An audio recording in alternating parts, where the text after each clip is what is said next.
What drives a person to go out on such a limb? Surrendering Eretz Yisrael to Arab hands, that's perfectly okay, and that's politically correct. That's total Arab. There's a total, but what do you get up to that? There are secular Jews in this world who don't care. They don't get involved. They don't care. They don't want to know from it. Don't talk to me, I won't talk to you. It's like the same way, for example, there are secular Jews who have nothing against Torah Judaism. Nothing against Orthodox Judaism. They'll tell you, teach his own. You do your thing, I do my thing. Don't come into my neighborhood, and I won't come into yours. That's fine. That's understandable from a secular point of view. It's not a healthy thing, it's not good, it's not Torah-dic, but it's understandable. But then you have secular Jews, it's not good enough you don't go to their neighborhood. They have to go to war against Judaism. They go to their way to go to war against Judaism. There are secular Jews who, as long as they don't get asked to make Aliyah or even support the UJ, whatever the case may be, they're okay. They're not going to come out and rampage or meet with enemies, sworn enemies of the Jewish people to try and facilitate the downfall of Eretz Yisrael and the Jewish people. They're not going to do that. But there are others that will. What is the difference? What is the difference? What is the fundamental difference that drives a person to go out of his way as like atheists the same way? There are people who don't believe in God.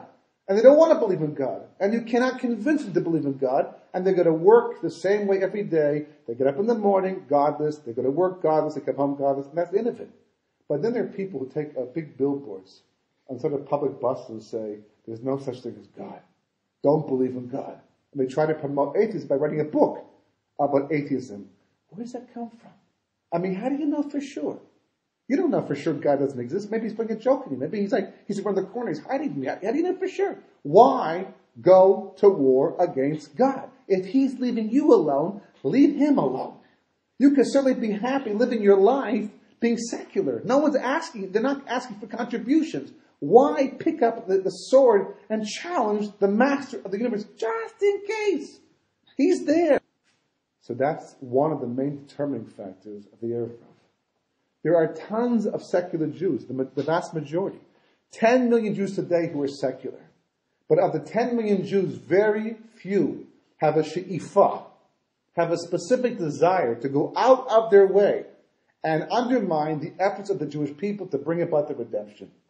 They will go out of their way to create relationships between Esav and Yishmael that don't have to exist. But they want them anyhow. So that becomes one of the determining factors, apparently, of who belongs to the Arab. There's not a lot of them. Well, there's enough of them. And unfortunately, they have the biggest mouths of everybody. And they tend to opt to control the media. Or have a very, very strong into the media, giving all the wrong impression. So it says the she'ifa, the main she'ifa of the Erev Rav, is to bring about the zivug of Esav and Yishmael. Lahafrid bein ha-shnei. Because by bringing together Esav and Yishmael, you cause a separation of Mashiach ben Yosef from Mashiach ben David and vice versa. So they're coming specifically to undermine the redemption, he says. Right? The kam b'zayikar avurasenu u'mechamasenu anu. So from this you learn out, he says, this is very important, because it's going to get very chavif in a second, that the main avoda, our main job in this world, he says, we learn from this. The main avoda of the Jewish people, especially at the end of history, is to break the koyach of the Erev Rav. To stop him. That's not against Esav, not against Yishmael, right? That's not what's going to do it over here, and that's why it's not working. The main koyach is to break is the Erev Rav. Klipas am Amelius Harasha. Right? Yisrael, Ha'erev Rav hu sonenu ha'achikato. Because the Erev Rav, more than Yishmael, it's an amazing thing. More than Esav, he hates us. The Erev Rav hates us the most of everybody in the world. And you can see that. It's hard to believe, but it's true.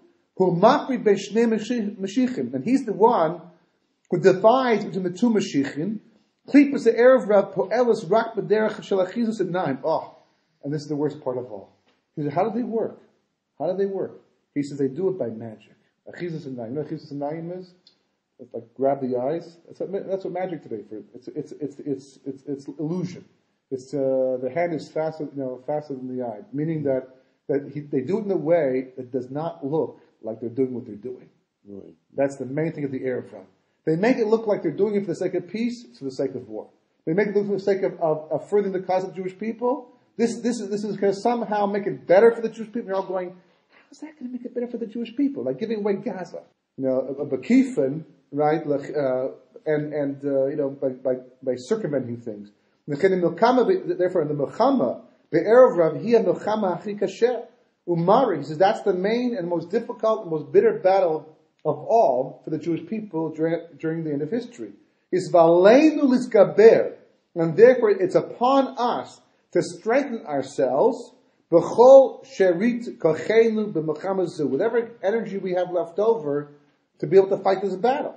B'chol mi she'ein, and here's the part that you just take this sitting down.